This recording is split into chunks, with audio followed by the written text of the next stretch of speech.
ಯೇಸುವೆ ಸ್ತೋತ್ರ, ಯೇಸುವೆ ವಂದನೆ. ಆತ್ಮೀಯ ಸಹೋದರ ಸಹೋದರಿಯರೇ, ನಿಮಗೆಲ್ಲರಿಗೂ ಪ್ರಭು ಯೇಸು ಕ್ರಿಸ್ತರ ನಾಮದಲ್ಲಿ ಸಾಧಾರಣ ಕಾಲದ 14ನೆಯ ಭಾನುವಾರದ ವಾಚನಗಳ ಧ್ಯಾನಕ್ಕೆ ಸ್ವಾಗತ, ಸುಸ್ವಾಗತ. ಈ ದಿನ ನಾವು ಧ್ಯಾನಿಸುವ ವಾಚನಗಳು ಜುಲೈ 9ನೆಯ ತಾರೀಕು. ನಾವೆಲ್ಲರೂ ಪ್ರಾರ್ಥಿಸೋಣ. ಸ್ತುತಿಗಳ ಮಧ್ಯೆ ವಾಸಿಸುವ ತಂದೆಯಾದ ದೇವರೇ, ನಿಮ್ಮ ನಾಮಕ್ಕೆ ಅನಂತ ಕೋಟಿ ಸ್ತುತಿ ಸ್ತೋತ್ರ ವಂದನೆಗಳನ್ನು ಸಲ್ಲಿಸುತ್ತೇನೆ. ಪ್ರಭುವೇ, ಈ ದಿನ ನಾವು ಆಲಿಸುವ ಈ ವಾಚನಗಳ ಧ್ಯಾನ ಅರ್ಥೈಸುವಂತೆ ಪರಿಶುದ್ಧಾತ್ಮರಿಂದ ನಮ್ಮನ್ನು ಭರಿಸು.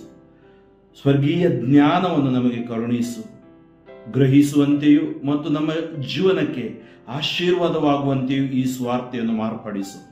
ದೈಹಿಕ, ಮಾನಸಿಕ, ಆಧ್ಯಾತ್ಮಿಕ ಬಲವನ್ನು ನಮಗೆ ಕರುಣಿಸು. ಯೇಸು ಕ್ರಿಸ್ತರ ನಾಮದಲ್ಲಿ ಪ್ರಾರ್ಥಿಸುತ್ತೇವೆ, ಆಮೆನ್. ಮೊದಲನೆಯ ವಾಚನ ಜಕರಿಯ ಪ್ರವಾದಿಯ ಗ್ರಂಥದಿಂದ, ಅಧ್ಯಾಯ 9, ವಾಕ್ಯಗಳು 9ರಿಂದ 10. ಸಂತೋಷಿಸಿರಿ, ಆನಂದಿಸಿರಿ, ಸಿಯೋನಿನ ನಿವಾಸಿಗಳೇ, ಹರ್ಷೋದ್ಗಾರ ಮಾಡಿರಿ.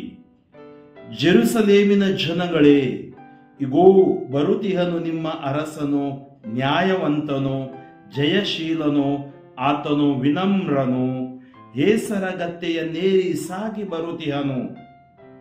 ಕಿತ್ತು ಹಾಕುವೆನು ಎಫ್ರಾಯೀಮಿನ ರಥಬಲವನ್ನು, ನಿಶ್ಶೇಷ ಮಾಡುವೆನು. ಜೆರುಸಲೇಮಿನ ಅಶ್ವಬಲವನ್ನು, ಮುರಿಯಲಾಗುವುದು ಯುದ್ಧದ ಬಿಲ್ಲುಗಳನ್ನು. ಘೋಷಿಸುವೆನು ಶಾಂತಿಯನ್ನು ರಾಷ್ಟ್ರಗಳಿಗೆ, ಆತನ ರಾಜ್ಯಭಾರ ಸಮುದ್ರದಿಂದ ಸಮುದ್ರದವರೆಗೆ, ಯುಫ್ರೆಟೀಸ್ ನದಿಯಿಂದ ಭುವಿಯ ಕಟ್ಟ ಕಡೆಯವರೆಗೆ. ಕೀರ್ತನೆ 145, ಶ್ಲೋಕ. ದೇವಾ, ಯುಗಯುಗಾಂತರಕ್ಕೂ ನಿನ್ನ ನಾಮಕ್ಕೆ ನಮನ. ದೇವಾ ನನ್ನೊಡೆಯ, ಮಾಡುವೆ ನಿನ್ನ ಗುಣಗಾನ. ಯುಗಯುಗಾಂತರಕ್ಕೂ ನಿನ್ನ ನಾಮಕ್ಕೆ ನಮನ. ಹೊಗಳುವೆನು ನಾ ದಿನ ದಿನಕ್ಕೂ ನಿನ್ನನು, ಭಜಿಸುವೆನೆಂದಿಗೂ ನಿನ್ನ ಹೆಸರನು. ದೇವ, ಯುಗಯುಗಾಂತರಕ್ಕೂ ನಿನ್ನ ನಾಮಕ್ಕೆ ನಮನ. ಪ್ರಭು ದಯಾನಿಧಿ, ಕೃಪಾಸಾಗರನು, ಸಹನಶೀಲನು, ಪ್ರೀತಿಪೂರ್ಣನು. ಪ್ರಭುವಿನ ಕರುಣೆ ಎಲ್ಲರ ಮೇಲೆ, ಆತನ ಕೃಪೆಯು ಸೃಷ್ಟಿಯ ಮೇಲೆ. ದೇವ, ಯುಗಯುಗಾಂತರಕ್ಕೂ ನಿನ್ನ ನಾಮಕ್ಕೆ ನಮನ. ಪ್ರಭು, ನಿನ್ನನ್ನು ಸ್ತುತಿಪುವುದು ಸೃಷ್ಟಿಯೆಲ್ಲವೂ, ಕೊಂಡಾಡುವುದು ನಿನ್ನನ್ನು ಭಕ್ತ ಸಮೂಹವು. ಪ್ರಸಿದ್ಧಪಡಿಸುವರು ನಿನ್ನ ರಾಜ್ಯದ ಮಹತ್ವವನ್ನು, ವರ್ಣಿಸುವರವರು ನಿನ್ನ ಶಕ್ತಿ ಸಾಮರ್ಥ್ಯವನ್ನು. ದೇವ, ಯುಗಯುಗಾಂತರಕ್ಕೂ ನಿನ್ನ ನಾಮಕ್ಕೆ ನಮನ. ಶಾಶ್ವತವಾದುದು ನಿನ್ನ ರಾಜ್ಯವು, ಇರುವುದೆಂದಿಗೂ ನಿನ್ನ ಆಳ್ವಿಕೆಯು. ನುಡಿಯಲಿ ಪ್ರಭು ಸದಾ ಪ್ರಾಮಾಣಿಕನು, ನಡೆಯಲಿ ಆತನು ಸದಾ ಪ್ರೀತಿಮಯನು. ದೇವ, ಯುಗಯುಗಾಂತರಕ್ಕೂ ನಿನ್ನ ನಾಮಕ್ಕೆ ನಮನ. ರೋಮನರಿಗೆ ಬರೆದ ಪತ್ರದಿಂದ ವಾಚನ, ಅಧ್ಯಾಯ 8, ವಾಕ್ಯಗಳು 9 ಮತ್ತು 11ರಿಂದ 13. ಸಹೋದರರೇ, ನಿಮ್ಮಲ್ಲಿ ನಿಜವಾಗಿಯೂ ದೇವರ ಆತ್ಮವು ನೆಲೆಸಿದ್ದರೆ, ನೀವು ಶರೀರ ಸ್ವಭಾವಕ್ಕೆ ಅನುಸಾರವಾಗಿ ಜೀವಿಸದೆ ಪವಿತ್ರಾತ್ಮ ಅವರ ಚಿತ್ತಕ್ಕೆ ಅನುಸಾರವಾಗಿ ಜೀವಿಸುತ್ತೀರಿ. ಯಾರಲ್ಲಿ ಕ್ರಿಸ್ತ ಯೇಸುವಿನ ಆತ್ಮ ಇಲ್ಲವೋ ಅಂಥವನು ಕ್ರಿಸ್ತ ಯೇಸುವಿಗೆ ಸೇರಿದವನಲ್ಲ. ಯೇಸುವನ್ನು ಮರಣದಿಂದ ಎಬ್ಬಿಸಿದ ದೇವರ ಆತ್ಮ ನಿಮ್ಮಲ್ಲಿ ನೆಲೆಗೊಂಡಿರಲಿ. ಆಗ ಕ್ರಿಸ್ತ ಯೇಸುವನ್ನು ಮರಣದಿಂದ ಎಬ್ಬಿಸಿದ ದೇವರು ನಿಮ್ಮಲ್ಲಿ ನೆಲೆಗೊಂಡಿರುವ ಆತ್ಮನ ಮುಖಾಂತರ ನಿಮ್ಮ ನಶ್ವರ ದೇಹಗಳಿಗೂ ಜೀವವನ್ನೀಯುವರು. ಆದ್ದರಿಂದ ಸಹೋದರರೇ, ನಾವು ಶರೀರ ಸ್ವಭಾವದ ಹಂಗಿನಲ್ಲಿಲ್ಲ, ಆದರೆ ಅದರ ಆಶಾಪಾಶಗಳಿಗೆ ಅನುಗುಣವಾಗಿ ಬಾಳುವ ಹಂಗಿನಲ್ಲೂ ಇಲ್ಲ. ನೀವು ಶರೀರ ಸ್ವಭಾವಕ್ಕೆ ಅನುಸಾರವಾಗಿ ಬಾಳಿದರೆ ಖಂಡಿತವಾಗಿ ಸಾಯುವಿರಿ. ಪವಿತ್ರಾತ್ಮ ಅವರ ನೆರವಿನಿಂದ ದೈಹಿಕ ದುರಭ್ಯಾಸಗಳನ್ನು ದಮನ ಮಾಡಿದರೆ ಜೀವಿಸುವಿರಿ. ಘೋಷಣೆ. Alleluia, alleluia. ಪಿತನೇ, ಭೂಪರಗಳ ಒಡೆಯನೇ, ಈ ವಿಷಯಗಳನ್ನು ಮಕ್ಕಳಂತವರಿಗೆ ಶ್ರುತಪಡಿಸಿದ್ದೀರಿ. ಇದಕ್ಕಾಗಿ ನಿಮ್ಮನ್ನು ವಂದಿಸುತ್ತೇನೆ. ಮತ್ತಾಯನ ಶುಭ ಸಂದೇಶ, ಅಧ್ಯಾಯ 11, ವಾಕ್ಯಗಳು 25ರಿಂದ 30.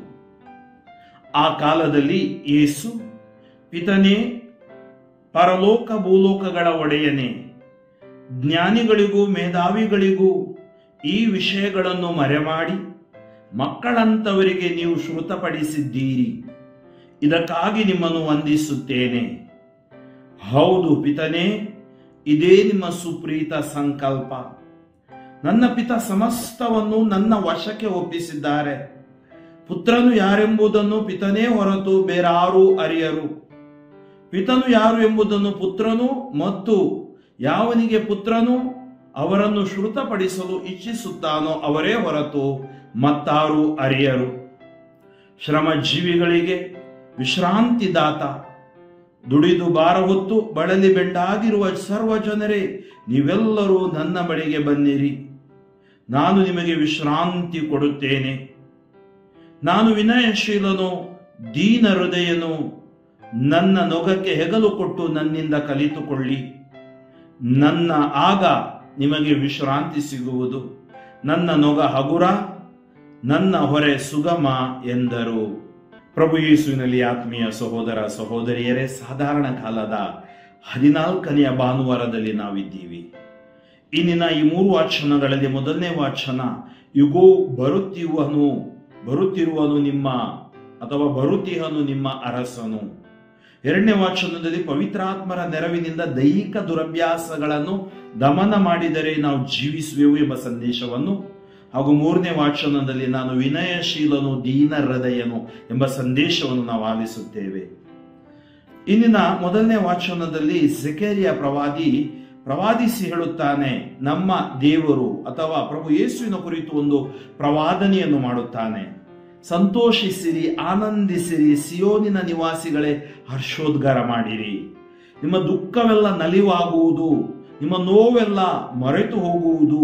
ಏಕೆ? ಜೆರುಸಲೇಮಿನ ಜನಗಳೇ, ಇಗೋ ಬರುತ್ತಿಹನು ನಿಮ್ಮ ಅರಸನು, ನ್ಯಾಯವಂತನು, ಜಯಶೀಲನು, ವಿನಮ್ರನು. ನ್ಯಾಯವಂತ, ಜಯಶೀಲ, ವಿನಮ್ರ. ಏಸರ ಗತ್ತೆಯನ್ನೇರಿ ಸಾಗಿ ಬರುತ್ತಿಹನು. ಕಿತ್ತು ಹಾಕುವೆನು ಎಫ್ರಾಯಿಮಿನ ರಥ ಬಲವನ್ನು, ನಿಶ್ಶೇಷ ಮಾಡುವೆನು ಜೆರುಸಲೇಮಿನ ಅಶ್ವಬಲವನ್ನು. ಮುರಿಯಲಾಗುವುದು ಯುದ್ಧದ ಬಿಲ್ಲುಗಳನ್ನು.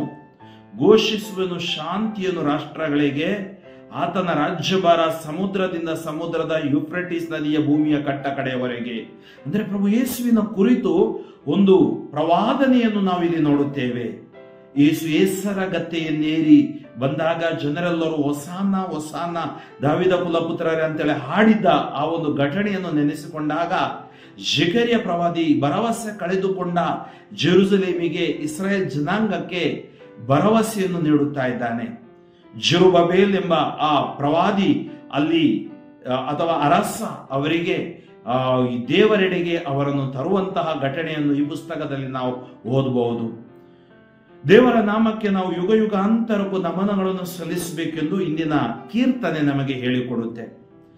ಇಂದಿನ ಶುಭ ಸಂದೇಶವನ್ನು ತೆಗೆದುಕೊಂಡು ಮತ್ತೆ ವಾಪಸ್ ನಾವು 2ನೇ ವಾಚನಕ್ಕೆ ಬರೋಣ. ಶುಭ ಸಂದೇಶದಲ್ಲಿ ಯೇಸು ಸ್ವಾಮಿ ದೇವರಿಗೆ ಕೃತಜ್ಞತೆಯನ್ನು ಸಲ್ಲಿಸುತ್ತಾರೆ. ಕಾರಣ, ಯೇಸುವಿನ ಒಂದು ಬರೋಣ ಅಥವಾ ಆಗಮನ ಶಾಸ್ತ್ರಿಗಳು, ಧರ್ಮಶಾಸ್ತ್ರಿಗಳು, ಫರಿಸಾಯರು, ಸದ್ದುಕಾಯರು, ಯಾಜಕರು ಇವರು ಗ್ರಹಿಸಿಕೊಳ್ಳಲಾಗಲಿಲ್ಲ. ನೋಡಿ, ನಾವು ಎಷ್ಟೇ ಶ್ರೇಷ್ಠ ಈ ಲೋಕದಲ್ಲಿ ಇರಬಹುದು, ಓದಿದ್ದಿರಬಹುದು, ಆದರೆ ದೇವರ ಜ್ಞಾನವನ್ನು ಗ್ರಹಿಸಿಕೊಳ್ಳೋದು ಅಷ್ಟು ಸುಲಭವಿಲ್ಲ. ಅದು ಪ್ರಕಟಿಸಲ್ಪಟ್ಟ ಜ್ಞಾನ. ಅದಕ್ಕೆ ನಾವು ನೋಡ್ತೀವಿ, ಯೇಸು ಸ್ವಾಮಿ ದೇವರಿಗೆ ಕೃತಜ್ಞತೆಯನ್ನು ಸಲ್ಲಿಸುತ್ತಾರೆ. ಪಿತನೇ, ಸ್ವರ್ಗ ಮತ್ತು ಭೂಲೋಕಗಳ ಒಡೆಯನೇ, ಜ್ಞಾನಿಗಳಿಗೂ ಮೇಧಾವಿಗಳಿಗೂ ಈ ವಿಷಯಗಳನ್ನು ಮರೆ ಮಾಡಿದಿ ಮಕ್ಕಳಂತವರಿಗೆ. ನೋಡಿ, ಯೇಸು ಬಂದಾಗ ಯೇಸುವನ್ನು ಅರಿತುಕೊಂಡವರು ಯಾರು ಇರಬಹುದು? ರೋಗಿಗಳು, ಪಾಪಿಗಳು, ಸಮಾಜದಲ್ಲಿ ನಿರಾಕರಿಸಲ್ಪಟ್ಟವರು ಅಥವಾ ಬಡವರು. ನೀವು ಅವರಿಗೆ ಶ್ರುತಪಡಿಸಿದ್ದೀರಿ. ಕುರುಬರಿಗೆ ಆ ಸಂದೇಶವನ್ನು ದೂತರು ತಂದರು. ಇದಕ್ಕಾಗಿ ನಾನು ನಿಮ್ಮನ್ನು ವಂದಿಸುತ್ತೇನೆ. ಹೌದು ಪಿತನೇ, ಇದೇ ನಿಮ್ಮ ಸುಪ್ರೀತ ಸಂಕಲ್ಪ. ನಿಮ್ಮ ಸಂಕಲ್ಪವಾಗಿತ್ತು ಈ ಸಮಾಜದಲ್ಲಿ ಶೋಷಿತ ವರ್ಗದವರಾಗಿದ್ದವರನ್ನು ಮತ್ತು ಸಮಾಜದಲ್ಲಿ ಕೀಳಾಗಿ ಕಂಡವರನ್ನು ಮೇಲೆತ್ತುವುದಾಗಿತ್ತು. ನನ್ನ ಪಿತಾ ಸಮಸ್ತವನ್ನು ನನ್ನ ವಶಕ್ಕೆ ಒಪ್ಪಿಸಿದ್ದಾರೆ. ಪುತ್ರನು ಯಾರೆಂಬುದು ಪಿತನೇ ಹೊರತು ಬೇರಾರು ಅರಿಯರು. ಪಿತನು ಯಾರು ಎಂಬುದನ್ನು ಪುತ್ರನು ಮತ್ತು ಯಾರಿಗೆ ಪುತ್ರನು ಅವರನ್ನು ಶ್ರುತಪಡಿಸಲು ಇಚ್ಛಿಸುತ್ತಾನೋ. ನೋಡಿ, ಈಗ ಯೇಸುವನ್ನು ಅರಿತುಕೊಳ್ಳುವುದು ಅಷ್ಟು ಸುಲಭವಲ್ಲ. ಯೇಸುವಿಂದ ಕರೆಯೋದು ಸುಲಭ ಇರಬಹುದು. ಅಂದ್ರೆ ಪಿತನು ಯಾರು ಎಂಬುದನ್ನು ಪುತ್ರನು, ಮತ್ತು ಯಾವನಿಗೆ ಪುತ್ರನು ಅವರನ್ನು ಶ್ರುತಪಡಿಸಲು, the revealed knowledge.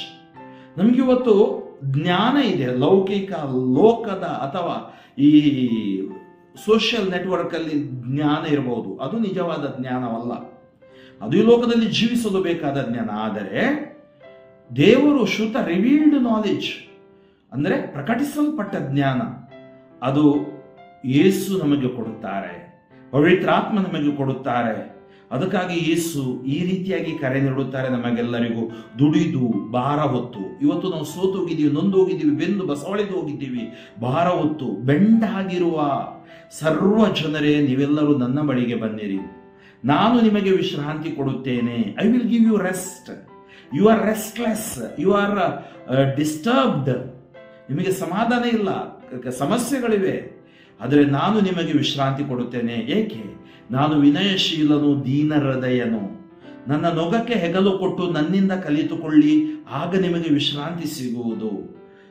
V should learn from the school of Jesus. ಯೇಸುವಿನಿಂದ ನಾವು ಕಲಿತುಕೊಳ್ಬೇಕು, ಆವಾಗ ನಮಗೆ ವಿಶ್ರಾಂತಿ ಸಿಗುವುದು. ನನ್ನ ಹೊರೆ ಹಗುರ, ನನ್ನ ನೊಗ ಹಗುರ, ಹೊರೆ ಸುಗಮ. ಈ ಒಂದು ಬೆಳಕಿನ ಮೇಲೆ ಎರಡನೇ ವಾಚನವನ್ನು ನಾವು ಧ್ಯಾನಿಸುವಾಗ ನಾವು ಹೇಗೆ ಬಾಳಬೇಕು ಎಂಬುದಾಗಿ ನಮಗೆ ಸಂತ ಪೌಲರು ರೋಮನ್ನರಿಗೆ ಬರೆದ ಪತ್ರಿಕೆಯಲ್ಲಿ ಹೇಳ್ತಾರೆ. ಅವರು ಹೇಳ್ತಾರೆ, ಸಹೋದರರೇ, ನಿಮ್ಮಲ್ಲಿ ನಿಜವಾಗಿಯೂ ದೇವರ ಆತ್ಮ ನೆಲೆಸಿದ್ದರೆ ನೀವು ಶರೀರ ಸ್ವಭಾವಕ್ಕೆ ಅನುಸಾರವಾಗಿ ಜೀವಿಸದೆ ಪವಿತ್ರಾತ್ಮವರ ಚಿತ್ತಕ್ಕೆ ಅನುಸಾರವಾಗಿ ಜೀವಿಸುತ್ತೀರಿ. ನೋಡಿ, ಇವತ್ತು ದೇಹದಲ್ಲಿ ನಮಗೆ ಅಶ್ಲೀಲತೆ, ಕಾಮ ಮತ್ತು ಈ ಲೋಕದ ಲೌಕಿಕತೆ ನಮ್ಮನ್ನು ಎಳೀತಾ ಇರುತ್ತೆ. ಆದ್ದರಿಂದ ಬೈಬಲ್ ಹೇಳುತ್ತೆ, ನೀವು ಶರೀರ ಸ್ವಭಾವಕ್ಕೆ, ದೇವರ ಆತ್ಮ ನಮ್ಮಲ್ಲಿದ್ರೆ ನಾವು ಪವಿತ್ರ ಆತ್ಮದತ್ತ ಜೀವನವನ್ನು ಜೀವಿಸುತ್ತೇವೆ. ಗಲಾತ್ಯದವರಿಗೆ ಬರೆದ ಪತ್ರಿಕೆ 5ನೇ ಅಧ್ಯಾಯ ವಾಕ್ಯ 13 ಓದಿದ್ರೆ ನಿಮ್ಗೆ ಗೊತ್ತಾಗುತ್ತೆ, ದೇವರು ನಮಗೆ ಸ್ವತಂತ್ರ ಜೀವನಕ್ಕೆ ಕರೆ ನೀಡಿದ್ದಾರೆ. ಯಾವ ಆ ಸ್ವತಂತ್ರ ಜೀವನ ದೈಹಿಕ ದುರಿಚ್ಛೆಗಳಿಗೆ, ಬಯಕೆಗಳಿಗೆ ಸಾಧನವನ್ನಾಗಿ ಮಾಡ್ಕೊಳ್ಬಾರ್ದು. ದೇಹ ಪರಿಶುದ್ಧವಾದುದು. ಅದಕ್ಕಾಗಿ ಸಂತ ಪೌಲ ಹೇಳ್ತಾನೆ, ಯಾರಲ್ಲಿ ಕ್ರಿಸ್ತ ಯೇಸುವಿನ ಆತ್ಮ ಇಲ್ಲವೋ ಅವನು ಕ್ರಿಸ್ತ ಯೇಸುವಿಗೆ ಸೇರಿದವನಲ್ಲ. ಯೇಸುವನ್ನು ಮರಣದಿಂದ ಎಬ್ಬಿಸಿದ ದೇವರ ಆತ್ಮ ನಿಮ್ಮಲ್ಲಿ ನೆಲೆಗೊಂಡಿರಲಿ. ಯೇಸುವನ್ನು ಮರಣದಿಂದ ಎಬ್ಬಿಸಿದ ಅಂದ್ರೆ ಸರ್ವೇಶ್ವರನ ಆತ್ಮ ನಿಮ್ಮಲ್ಲಿ ನೆಲೆಗೊಂಡಿರಲಿ. ಆಗ ಕ್ರಿಸ್ತ ಯೇಸುವನ್ನು ಮರಣದಿಂದ ಎಬ್ಬಿಸಿದ ದೇವರು ನಿಮ್ಮಲ್ಲಿ ನೆಲೆಗೊಂಡಿರುವ ಆತ್ಮನ ಮುಖಾಂತರ ನಿಮ್ಮ ನಶ್ವರ ದೇಹಗಳಿಗೂ ಜೀವವನ್ನೀಯುವರು. ಅಂದ್ರೆ ದೇವರು ನಮಗೆ ತಮ್ಮ ಆತ್ಮವನ್ನು ಕರುಣಿಸಿದ್ದಾರೆ. ಆ ಆತ್ಮ ಪುನರುತ್ಥಾನ ಪ್ರಭೆಯ ಮೂಲಕ, ದೀಕ್ಷಾ ಸ್ನಾನದ ಮೂಲಕ ನಾವು ಆಶೀರ್ವಾದ ಹೊಂದಿದ್ದೇವೆ. ಪ್ರಭು ಯೇಸು ನಮಗೆ ಪ್ರಕಟಿಸಲ್ಪಟ್ಟಿದ್ದಾರೆ.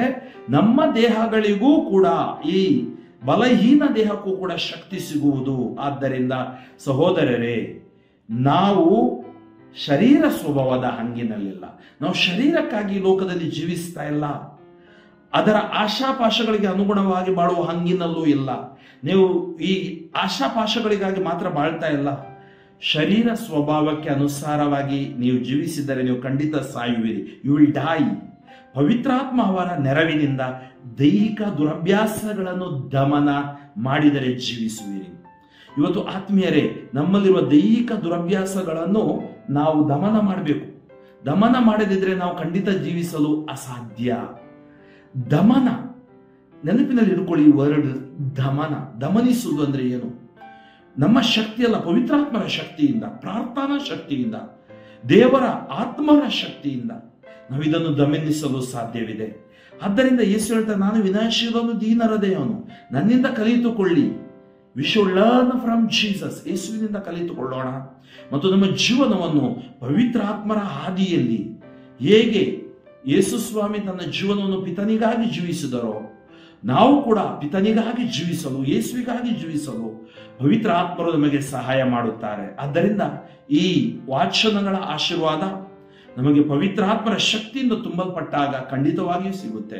ಪ್ರಾರ್ಥಿಸೋಣ ನಾವು, ಪವಿತ್ರಾತ್ಮರೇ ನಮ್ಮಲ್ಲಿ ಬಂದಿರಿ, ನಮ್ಮನ್ನು ಬಲಪಡಿಸಿರಿ. ನಾವು ಪ್ರಭು ಯೇಸುವಿನ ಆ ವಾಕ್ಯದಲ್ಲಿ ಜೀವಿಸಿ ಸಾಕ್ಷಿಗಳಾಗಿ ನಮ್ಮನ್ನು ಮಾರ್ಪಡಿಸಿರಿ. ನಮ್ಮ ಸಮುದಾಯಗಳಲ್ಲಿ, ನಮ್ಮ ಧರ್ಮ ಕೇಂದ್ರದಲ್ಲಿ, ನಮ್ಮ ಸಮಾಜದಲ್ಲಿ ಸತ್ಯದ ಹಾದಿಯಲ್ಲಿ ಜೀವಿಸುವಂತೆ ನಮಗೆ ನಿಮ್ಮ ಸ್ವರ್ಗೀಯ ಜ್ಞಾನ, ಪ್ರಕಟಿಸಲ್ಪಟ್ಟ ಜ್ಞಾನವನ್ನು ನೀಡಿರಿ. ನಮ್ಮಲ್ಲಿರುವ ಬಲಹೀನತೆಯನ್ನು ಎಲ್ಲವನ್ನು ತೊಡೆದು ಹಾಕಿ ನಮ್ಮನ್ನು ಆಶೀರ್ವದಿಸಿರಿ ಪ್ರಭುವೇ ಎಂಬುದಾಗಿ ಪ್ರಾರ್ಥಿಸೋಣ. ಸ್ತುತಿಗಳ ಮಧ್ಯೆ ವಾಸಿಸುವ ತಂದೆಯಾದ ದೇವರೇ, ನಿಮ್ಮ ನಾಮಕ್ಕೆ ಅನಂತ ಕೋಟಿ ಸ್ತುತಿ, ಸ್ತೋತ್ರ, ವಂದನೆಗಳನ್ನು ಸಲ್ಲಿಸುತ್ತೇವೆ. ಈ ದಿನ ದೇವ ನಾವು ಆಲಿಸಿದ ಈ ಸುವಾರ್ತೆ ನಮಗೆ ಸ್ವಸ್ಥತೆಯನ್ನು ತರಲಿ ಮಾತ್ರವಲ್ಲ, ನಮ್ಮನ್ನು ಶುದ್ಧೀಕರಿಸಿ ನಾವು ಕೂಡ ಯೇಸು ಪ್ರಭುವಿನಂತೆ ದೀನಶೀಲರಾಗಿ ವಿನಯಶೀಲರಾಗಿ ಜೀವಿಸುವ ವರ ಪವಿತ್ರಾತ್ಮರ ಮೂಲಕ ನಮಗೆ ಸಿಗಲಿ. ನಮ್ಮ ದೇಹದಲ್ಲಿರುವ ಎಲ್ಲ ಅಂಧಕಾರ ಬಂಧನಗಳು, ಎಲ್ಲ ರೋಗ ರುಜಿನಗಳು, ಈ ಸುವಾರ್ತೆಯನ್ನು ಆಲಿಸುತ್ತಿರುವವರ ಮೇಲಿರುವ ಎಲ್ಲ ಬಂಧನಗಳು ಬಿಟ್ಟು ಸುಟ್ಟು ಬೂದಿಯಾಗಲಿ. ದೇವರ ಕರುಣೆ, ದೇವರ ಕೃಪೆ, ದೇವರ ಪ್ರೀತಿ, ದೇವರ ಆಶೀರ್ವಾದ ನಿಮ್ಮೆಲ್ಲರ ಮೇಲೆ ಇಳಿದು ಬರಲೆಂದು ಯೇಸು ನಾಮದಲ್ಲಿ ಪ್ರಾರ್ಥಿಸುತ್ತೇನೆ. ಜೀವವುಳ್ಳ ತಂದೆಯೇ, ಸರ್ವಶಕ್ತ ದೇವರಾದ ಪಿತಾ ಮತ್ತು ಸುತ ಮತ್ತು ಪವಿತ್ರ ಆತ್ಮರು ನಿಮ್ಮೆಲ್ಲರನ್ನು ಹರಸಿ ಆಶೀರ್ವದಿಸಿ ಆರೋಗ್ಯ ಭಾಗ್ಯದಲ್ಲಿ ಕಾಪಾಡಿ ಪ್ರಭುವಿಗೆ ಸಾಕ್ಷಿಗಳಾಗಿ ಮಾರ್ಪಡಿಸಲಿ. Amen. Father Franklin D'Souza, Shivamogga ಧರ್ಮಕ್ಷೇತ್ರ, ನನಗಾಗಿಯೂ ನನ್ನ ಸುವಾರ್ಥ ಸೇವೆಗಾಗಿಯೂ ಪ್ರಾರ್ಥಿಸಿರಿ. ಆಮೆನ್.